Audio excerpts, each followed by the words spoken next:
We've got more nerfs to the raid and the Tazavesh dungeon wings. Yep. And these really are something. So the brutal one. Anduin, right. 5% health reduction, normal and heroic. Anduin's Despair, down 25% normal and heroic. And then the Remnants of the Fallen King's Army of the Dead summons a monstrous soul once per intermission on heroic instead of 2.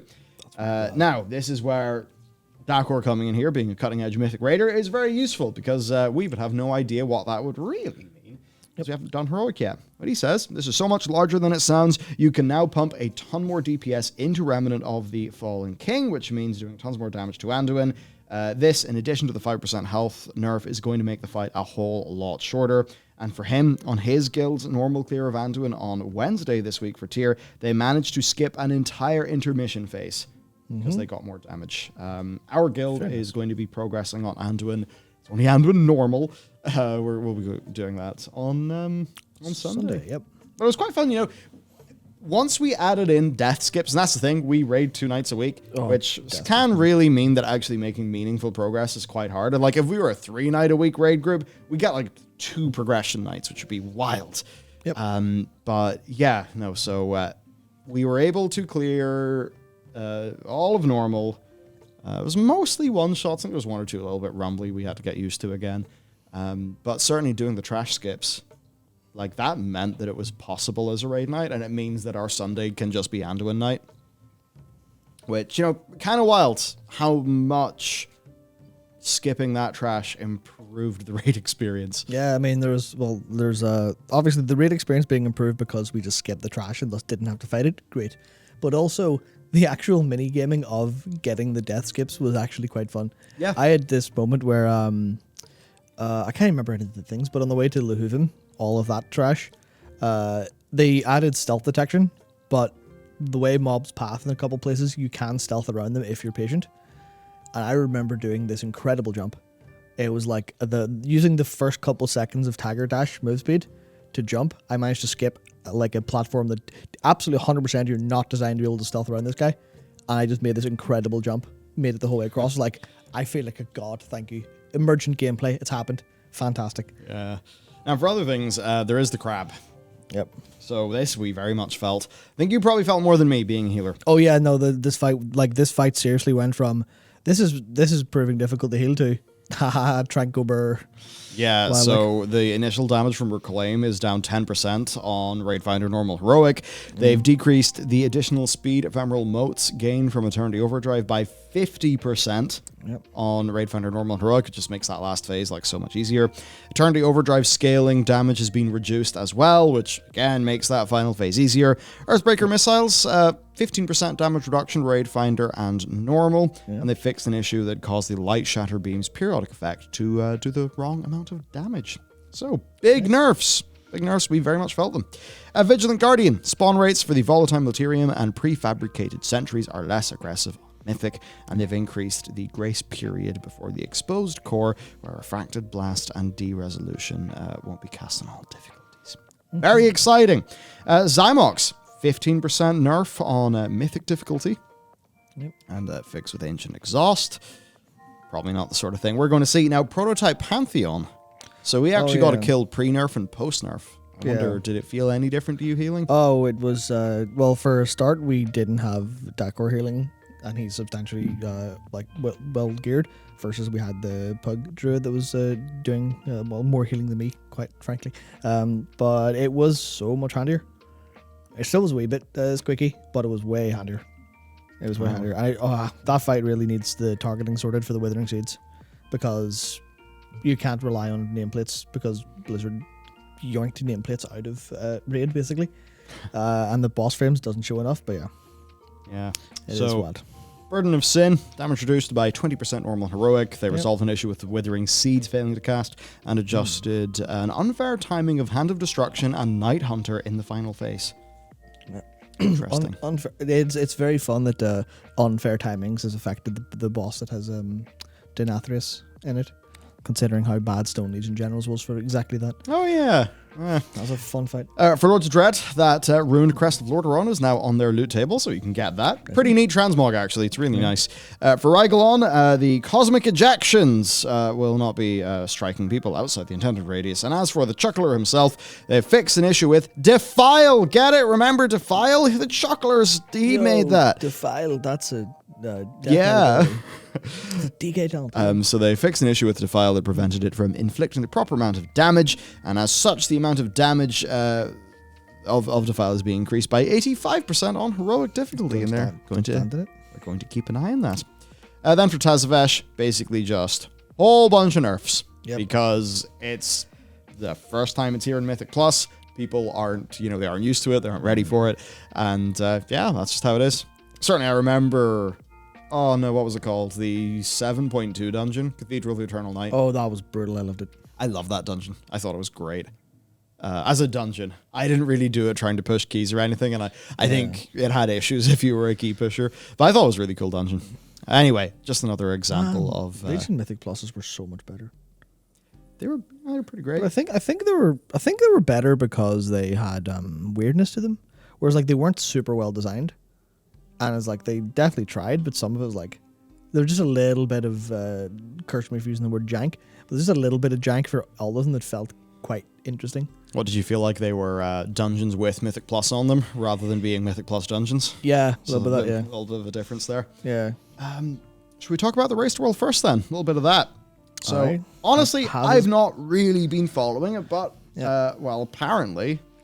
I've not been watching as much as I'd like, which is annoying. Because I usually love watching it because casters do a great job making it fun. Oh, yeah. Big. Powerful Crab, Dodge Magic Swirl, Heated Potato Bomb, Walk Down Path. Yep. So that's how to do it in Chinese, I assume. That's the raid guide, yeah. Yeah. That's all you need to know to kill Halandras and Mythic.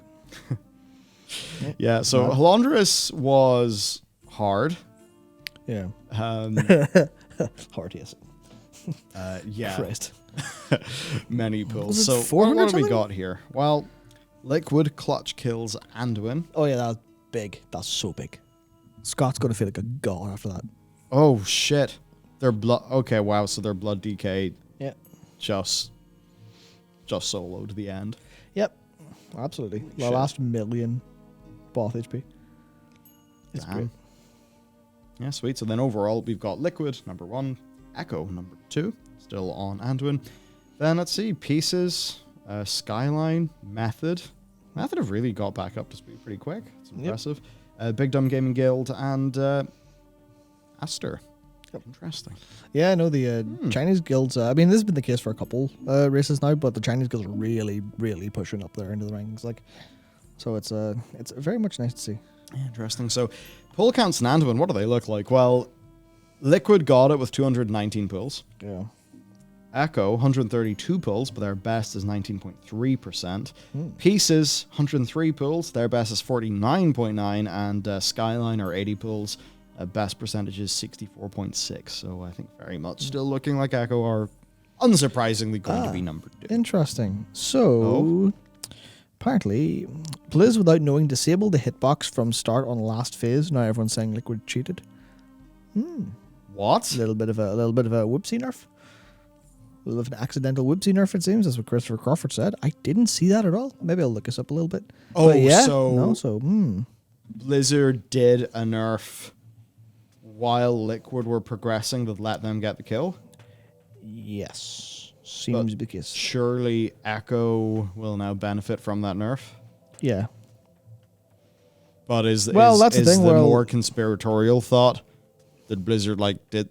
Well, I mean, if they only got it because their blood DK soloed the last bit. Yeah, well, they'd say, they, without knowing, disable the hitbox. So if that's true, then that is literally the fight, should it be disqualified because the fight wasn't working as intended? Maybe. I don't know. Obviously, no source haven't looked at that. I would say, if that is the case, I would say no disqualification because it's on Blizzard. Yeah, of course. Interesting, at the very least. Yeah, if true, I'll take a look and see. Yeah. All right, well, there's that.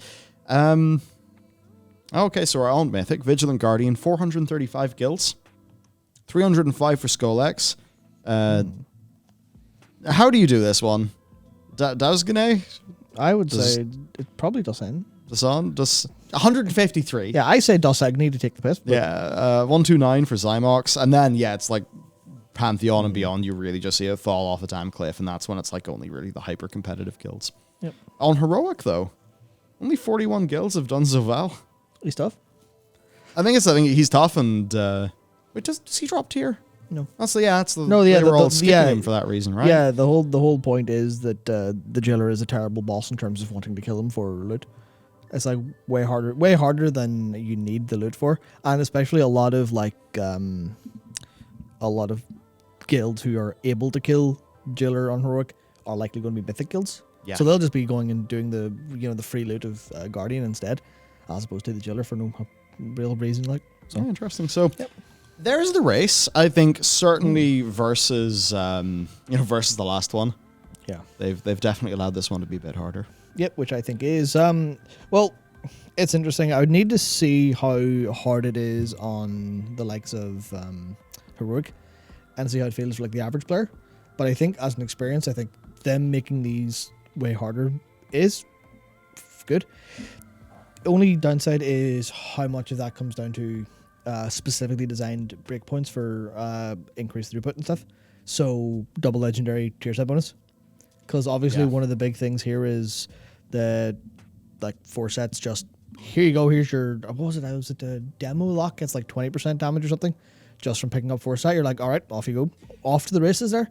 And that's the thing where that can feel a little bit unfair if you're trying to be competitive about it, or if it feels arbitrary because that's so big and designed for. But there's a decent chance I'm going to get double legendaries, which I think for Frost is like 5, 6, 7% DPS. So I'm going to get double legendaries the same week my 2-piece and double Legos I will get in the same week. Will you? Hopefully my 2-piece is not the legs, because then I'd have to recraft and that would make me sad. Probably put it in the wrong. Oh wait, no, it's Frost. I'm one of the ones where I just have to craft my legendary on a tier piece, because remember the... Yeah, you use Slick Ice, right? Yeah. Oh, yeah. Yeah, the cool thing with Slick Ice. So that's cool. But anyway, that's a lot of damage. So it's kind of funny because like normal felt way harder, way harder when we first jumped into it than normal mode did in Sanctum of Domination. Yes, but I've got a feeling that once we all just hit that 2-piece plus double legendaries, that it's going to feel like way easy. Yeah, it's at least until a point. Yeah, it's that problem where I think I don't know. This is maybe a weird thing about how World of Warcraft generally feels fight wise, where so much is based on your ability to heal and do damage and stuff as well, which is obviously completely fine. But it's like the actual fights themselves don't seem super hard, or maybe there's a little bit. Well, no, maybe that's not true. Maybe there's enough like doing things right saves so much health versus like the more binary, oh, you're dead or you're not dead. Yeah. That's interesting. Like in terms of pull counts for us on normal, I mean, Halondrus felt so much harder than your man at the end. Lehivium? Lehivium, yeah. Like Lehivium we got very, very quickly. It's like 3-4 pulls or something. Yeah. Like Lehivium was fine. Halondrus, though, it just felt like we didn't have the numbers. In fairness, like usually, like we went into Sanctum of Domination having heroic rated, Nathrius, so we like had plenty of gear. We just stopped playing the game, at Fate Scribe. Yeah. Right. So like, and a bunch of people re-rolled. Like I started this tier like item level 236 or something. Yeah, same. Like I was just. I mean, I think both you and I were just straight up.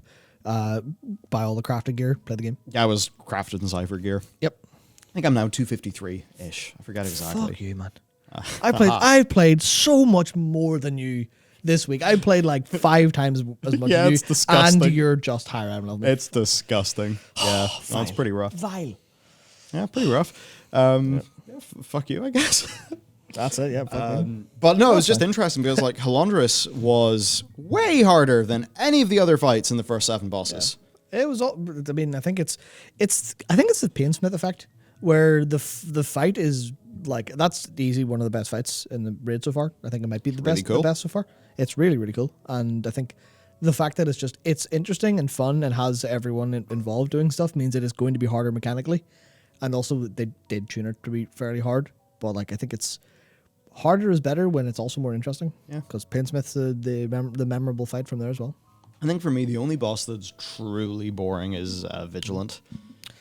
Yeah, Vigilant Guardian. I don't know free why boss. that exists, but It's- every other fight, I mean, I enjoy Skull X, right? Fair I enough. need to see heroic and mythic mechanics because on normal it's just stack on. There's a stack at number done.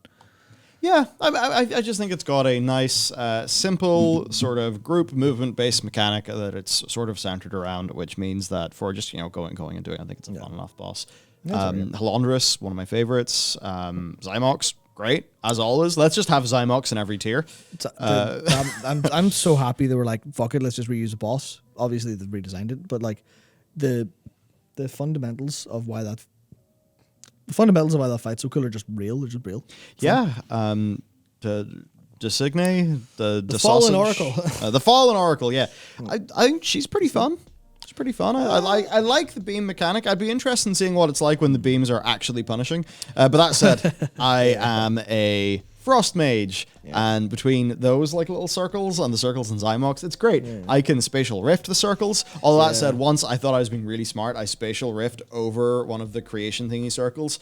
I didn't really notice that my spatial rift had actually went into the teleporter. So I spatial rifted over the circle into the teleporter, and then I appeared at the other end, and I got hit and instantly killed by the circle. Yeah. So don't do that. But even time warp as well. Like or not time warp, alter time.